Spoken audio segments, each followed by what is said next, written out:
Hi Adam, how are you? Good. How are you? I'm good, thank you. I wanted to speak with you because you look after creative strategy at one of the biggest brands in the world, one that we all know and understand and instantly recognise. So, what's it like creating comms on behalf of Coca-Cola? Quite the responsibility, I would imagine. Yeah. Yes, it is, but not the same responsibility as like being a doctor or a fireman or a teacher or anything like that. So, yes, undoubtedly, it's got a million eyes on it. That's just internally, and there's a responsibility to it. But our job's fun. That Dave Trott quote. Bring that in early. If we remember how trivial advertising is, we'll remember it's also our job to make it as fun as possible. So that's kind of how I look at it. Yeah, great point. And obviously, there are people doing much tougher jobs than people like you and I. But let's set the context for the rest of the conversation that we're talking about being responsible for brands. So, being responsible for a brand, I find it quite the honour when a brand asks me to work with them. And I think I would feel, well, I know I'd feel the same if I was working for Coca-Cola. Like, what an honour to bring that brand to life every day to everyone around the world. Do you feel that too? I do. And that's why I love doing it. I love working on Coca-Cola, being a sort of ad geek, being able to work on the Coca-Cola brand is amazing. Not just because of the iconicity that it has, and its global footprint and what it means and the values it stands for, but also just some of the stuff we get to do, some of the briefs that we get to work on, some of the things that we get to play with, some of the different passion points that we get to intersect with. It's amazing. But yeah, that comes with responsibility. Obviously, you got to treat the brand with respect and respect the people that came before it, that built it, that gave you this amazing platform to build upon and keep going with. So yeah, I feel all of those things. We'll come back to, you mentioned the briefs that you get to work on, so we'll come back to some projects I want to talk about later. But just on the iconicity and respecting what's gone before. So you've got this incredible setup of iconic assets. Does that make things easy because you already have the basis for all your comms, like the world that everything lives in, or does it ever create any tension when perhaps your creative partners or agencies might come to you suggesting you try something completely new? I think it's a bit of both. I was thinking about this recently, actually, last few days. So I've got a humble brag. I've got a talk coming up where I'm talking about branding. So I've been thinking about that. And on the plus side, we've got over 100 years of consistent branding. And so when Mark Ritson, for example, talks about playing with your distinctive brand assets and codes to make them even more impactful, but only after you've been consistent for 30 years. Well, I have the benefit of that job has already been done for me, not me, but it's already been done. So For the yeah, brand, yeah. exactly. So I get to reap the benefits of that. On the flip side, Yeah. it goes back to your point around responsibility of you can't mess that up. And then it's about knowing the history of the brand, what it stands for, where it came from, why decisions were made when they were made, what our values are, what we stand for, what we believe in, and making the timeless timely. So we're an iconic brand, but we have to constantly reinvent ourselves, staying true to the values that made us so, to the next generation and connect with them in a way that makes it mean something that still stays true to the brand and still follows through to our history. So I think that's the challenge. So yeah, I benefit from everything that's come before, but then there's a responsibility to move it forward in the right way with the respect. Yeah, it's a good point. There are lots of people at lots of brands who don't get that you have to have the foundations before you can play with them, and you also know how to. You have to know how to play with them to make sure that you still do that in an on-brand way. too many people are jumping on things these days and doing things too quickly, and there's no connection between the result of what they're doing and the brand that came before them. And I think it's damaging. It's one of the reasons why I started this series, because I wanted to talk to people who know what they're doing, and just to reinforce that, you know, the importance of branding and brand assets they're just solid. Like, we don't need to, just because the world's moving fast doesn't mean we need to change things as quickly. It won't always work anyway. But talking about playing with assets, I'm just thinking about was it last year when Coca-Cola celebrated the local shopkeepers who were displaying their own version of the Coca-Cola logo on their store windows or store signs? So, yeah. So how did that come about, and why was it okay? Because sorry, I'm just jumping in. When I worked at Sky, like pretty much every pub in the UK advertises that it shows Sky Sports, so that people can go in and watch the football. And we would always be sent their variation of the logo and be like, we need to do something about this. But Coca-Cola made this huge celebration of what I just mentioned, the shopkeepers. So how did that happen? Can you tell us a bit more about that? Yeah, I mean, you're right. We did the exact opposite of what you would expect any brand to do in that situation. It was an idea that came from our global team, was executed by a global team. It started in Latin America and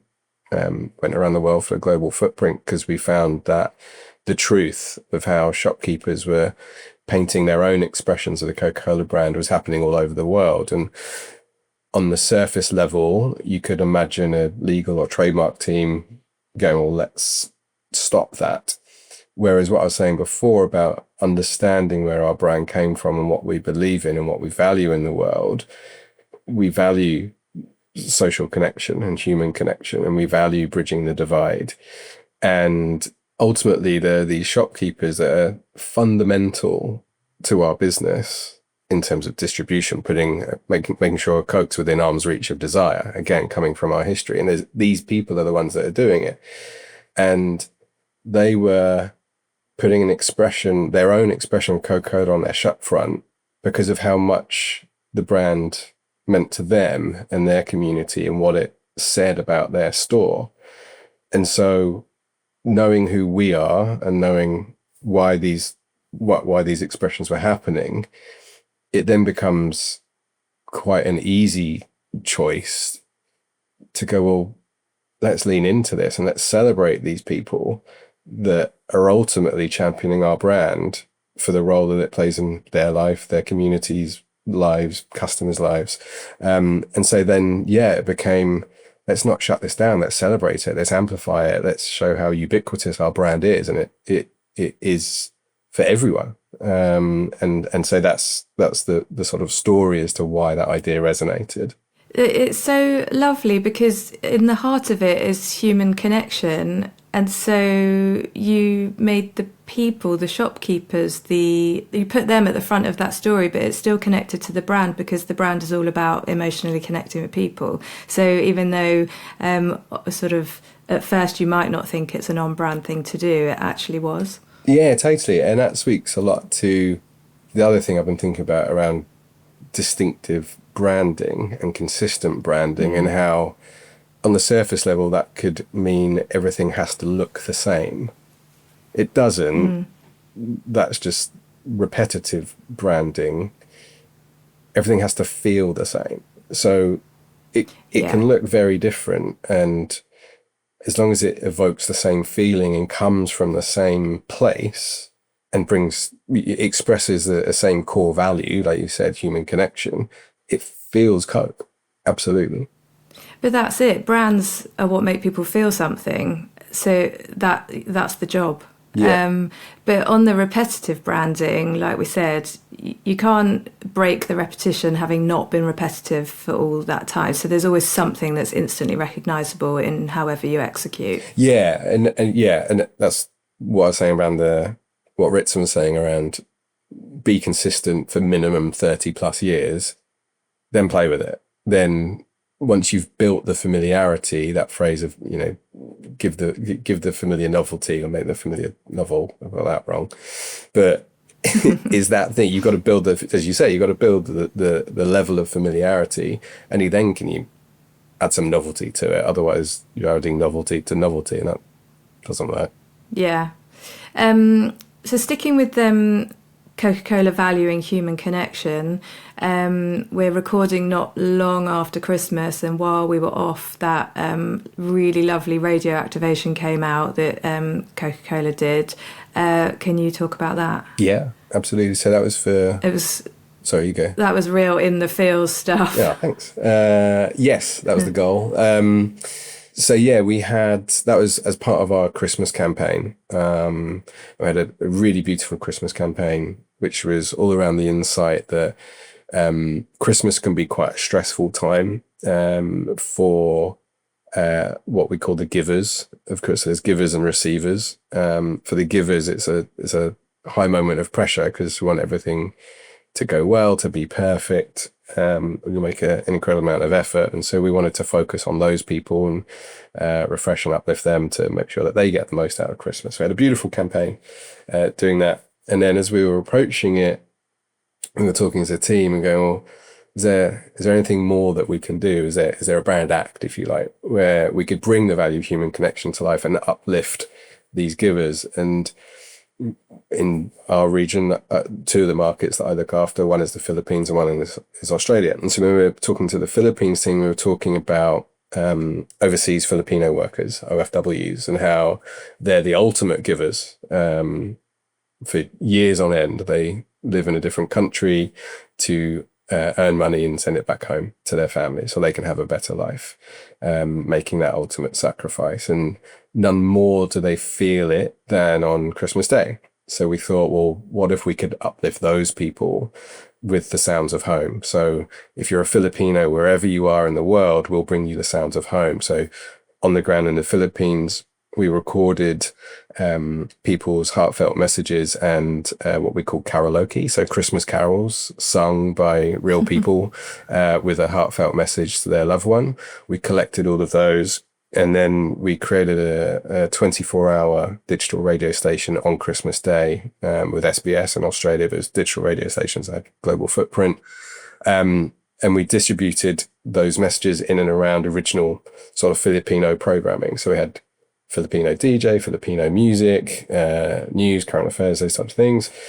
And then these personalized messages to people who weren't in the Philippines, but we brought them the sounds of home. And again, it was around the values of we bridged the geographical divide, and it was all about human connection and social connection, just uplifting people at Christmas. So yeah, we filmed a lot of stuff on the Philippine side, then we filmed a lot of stuff of the receivers of those messages, and we brought it all together and put that out into the world. And yeah, it was beautiful.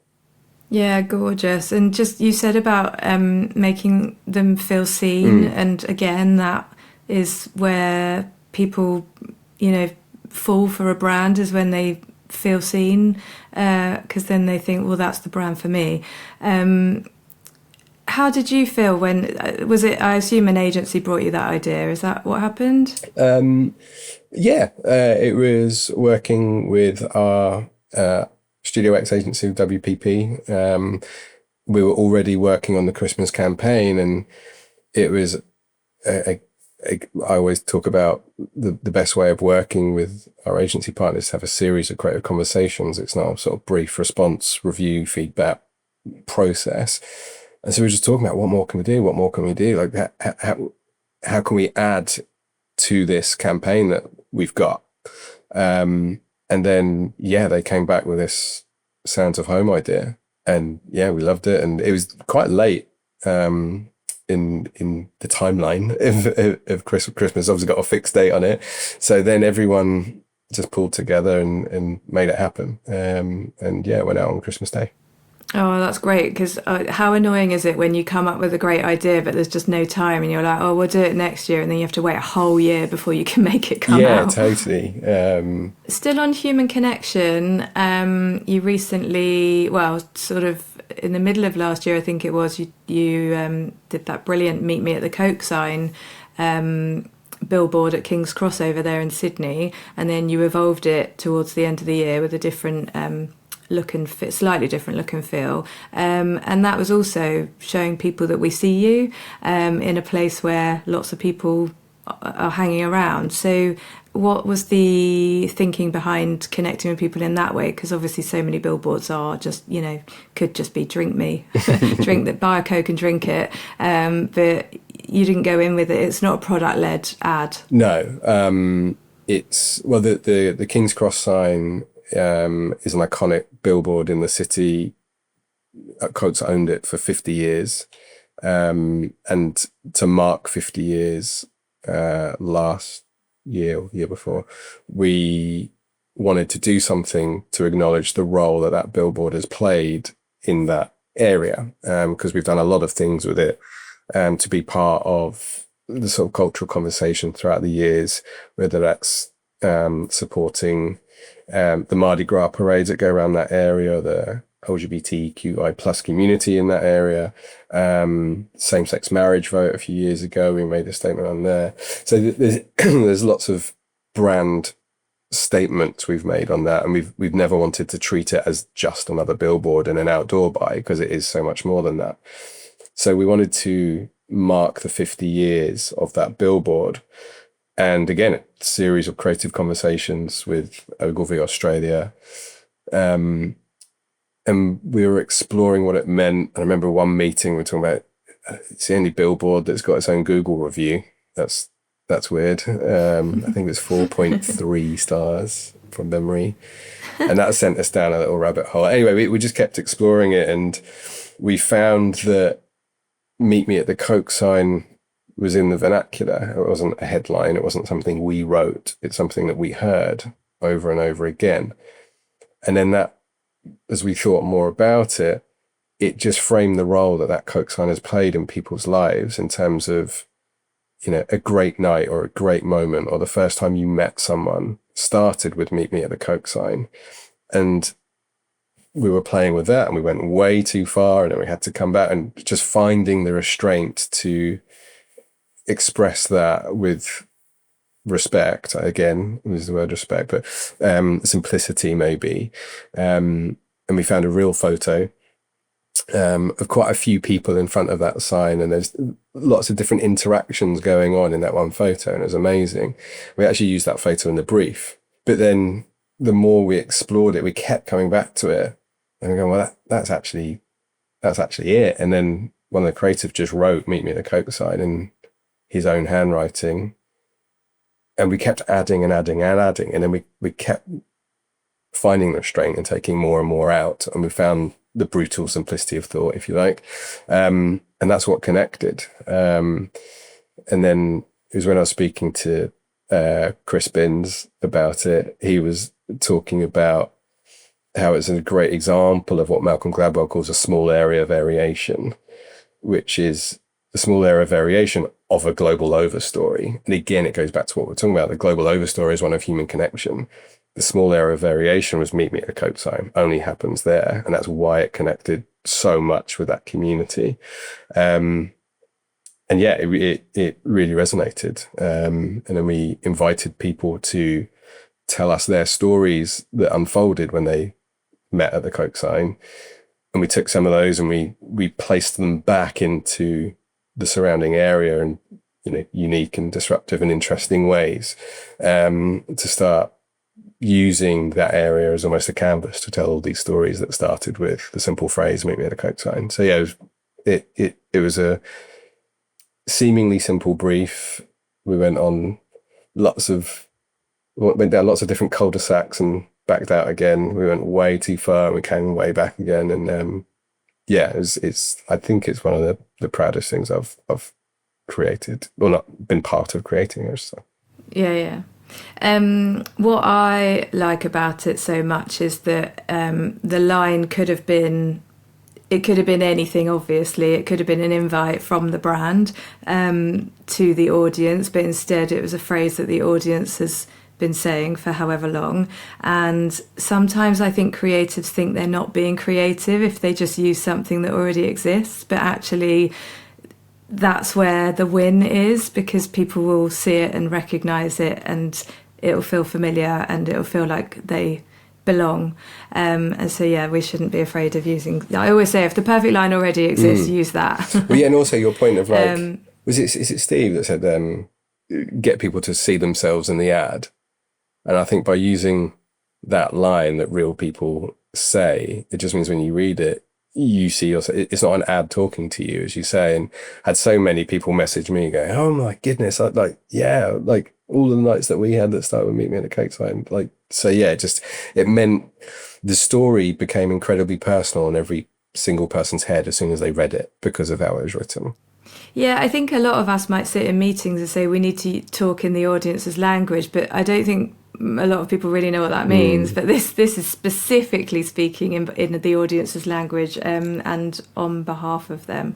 Also, just to be, I know you like me, like nerding out over ad things. So there's this rule, I don't know where it came from or why it exists, because all rules are made to be broken anyway, but that an out-of-home ad should be 7 words, no more than 7 words. And I think it doesn't matter what the medium is, a line or a piece of copy should be as long as it is interesting. But Meet Me at the Coke Sign, sorry, I'm just working it out as we talk, 6 words. So you're just under. And also there's other things in there, like meet me is alliterative, me is obviously representing the audience. And then the Coke sign, I think you choosing the word Coke, I know you didn't choose it because you took it from a phrase that already exists within in real life, but for a brand to not go, we need to have our full name in there, because that's not what people would say, is that's such a strength of confidence to go, it's okay to play with this here. Yeah, definitely. And then the next iteration of that was really putting people in the heart of it, because you took correct me if I'm wrong, you did take the line out, didn't you? And you represented the people that meet at the Coke sign. Yeah, we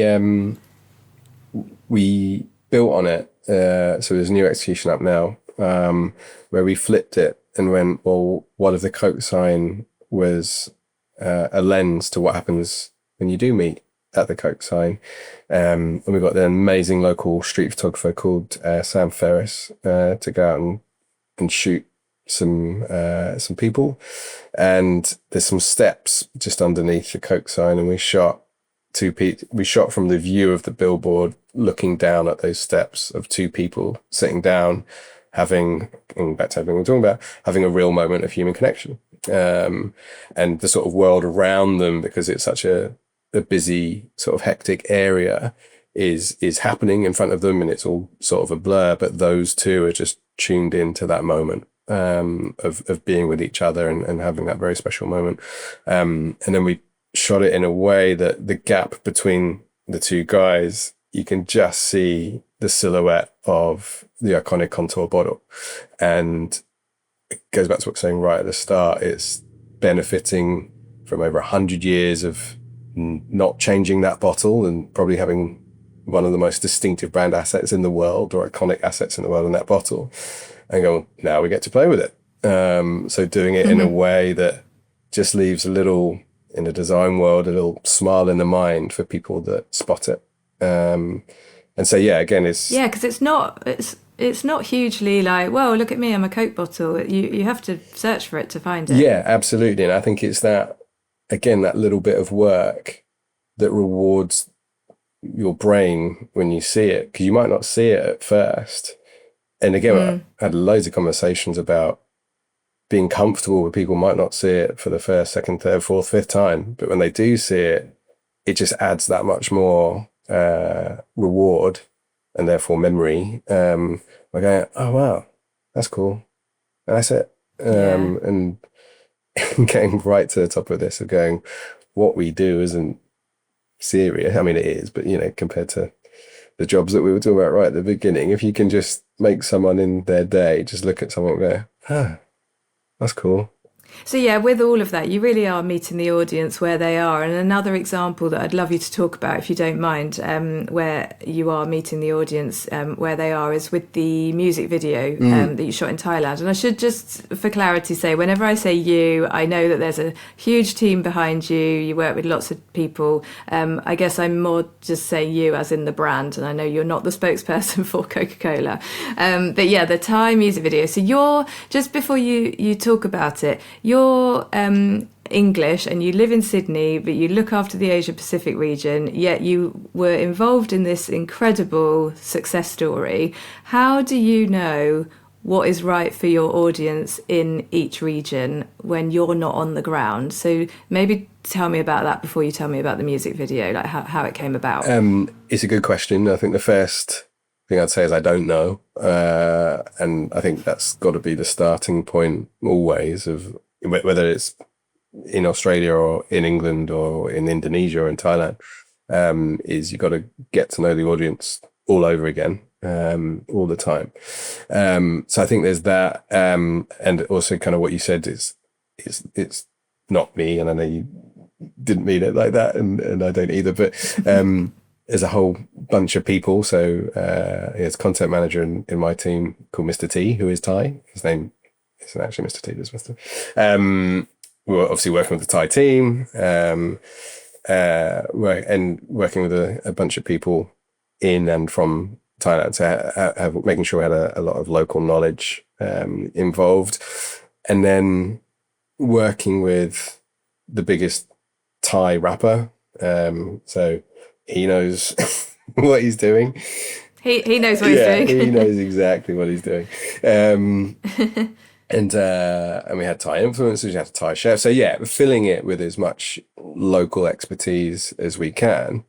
And then, you know, my role is to guide it and to guide people towards the things that we've been talking about around making sure it's about Coke, about our values, about human connection, about bridging divides, all of those types of things. So yeah, sorry, I should. What it was it was. Well, no, that's what I wanted. The sort of bit of background, and then tell us what it was. So yeah, what it was it was for Coke and Meals. In fact, wanted to associate Coca-Cola with food, and we wanted to create a piece of entertainment that would get people to notice and engage with the association we were trying to make. Identified Thai street food culture as a really important thing to connect with, and then linked to Thai street food as Thai street fashion, and then music. And we started going, well, what are the intersections we can play within? So it's really interesting. Got to this idea of a music video.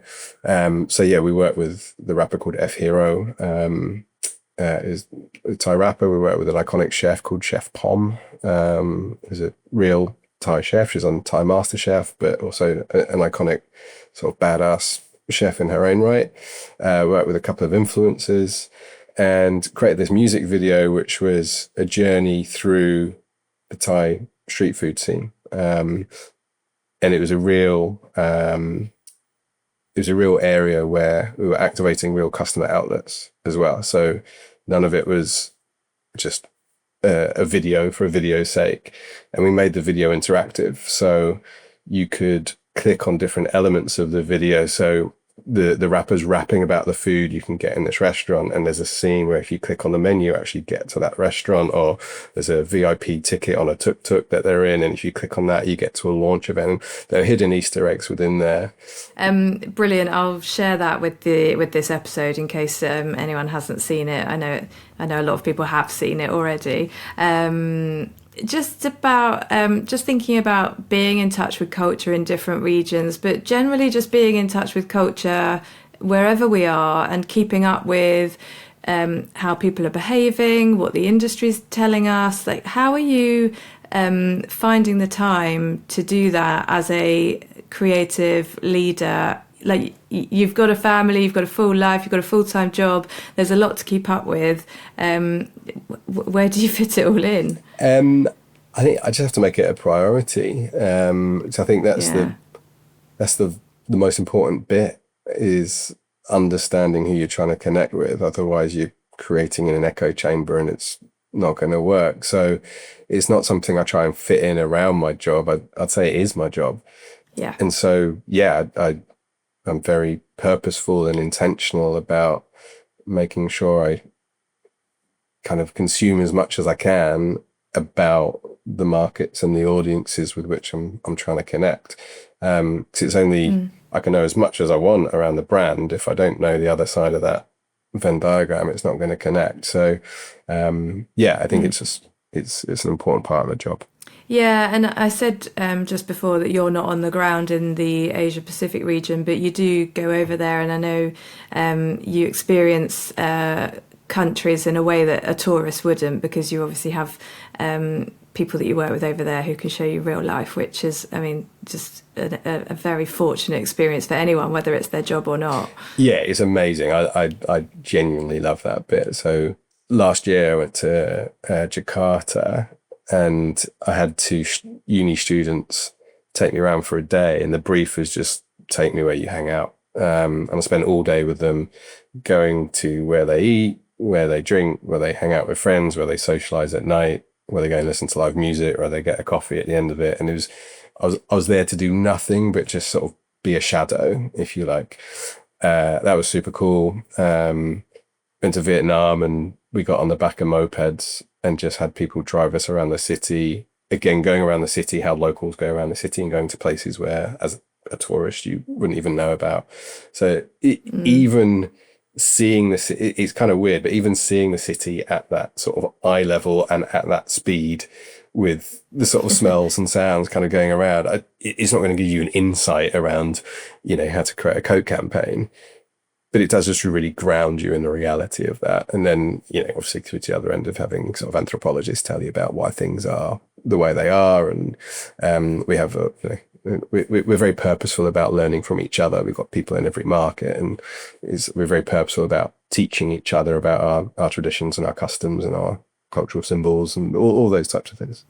Oh, quite right. Well, that means that you can go into each culture meaningfully and purposefully, whereas it's embarrassing watching some brands at the moment just jump in where they're not wanted or invited, and all for the sake of a quick win. But anyway, let's not get into a rant because I've had a really good time discussing all of this with you. Thank you very much for your time and for everything you've shared. Yeah, thank you. I've enjoyed it too. Thanks for inviting me on your pod.